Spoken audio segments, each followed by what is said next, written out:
வணக்கம். போன வீடியோவில் நம்ம கிட்னியோட கல் எந்தெந்த இடத்துல உருவாகும், எப்படி அது பயணிக்கும் அப்படின்றத டயக்ராமோட நம்ம பார்த்தோம்.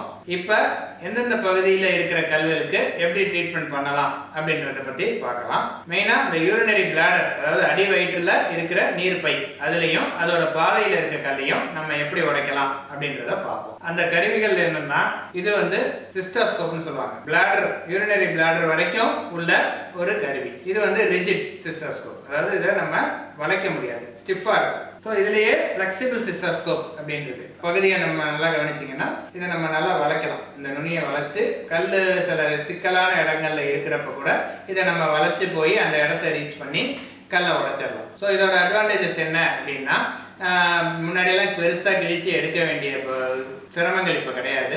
ரொம்ப சிரமமான இடத்துல போய் கல் ஒடிஞ்சிருந்தாலுமே இந்த மாதிரி ஸ்கோப்ஸை யூஸ் பண்ணி வளைச்சு கொண்டு போய் கல்லை உடைச்சிடலாம். இப்போ கல் ஒரு இடத்துல இருக்கு அப்படின்னா நம்ம யூரினரி பாதை வழியா இதை உள்ள நுழைப்போம். உள்ள நுழைச்சு இது கேமரா இருக்கும். அதுல இந்த கேமரா மூலமா எந்த இடத்துல அந்த கல் இருக்கு அப்படின்றத நம்ம பார்க்கலாம். ஒண்ணு.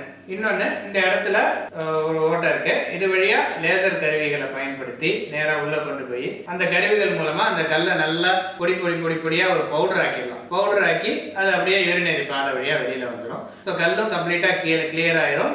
எந்த விதமான தையல் தழும்பு எதுவுமே இருக்காது. ஸோ இந்த மாதிரி எளிமையான வசதிகள் இப்போ வந்ததுனால பெரிய தையல்களுடன் கூடிய அறுவை சிகிச்சைகள் இப்போ முழுவதுமாகவே தவிர்க்கப்படுது.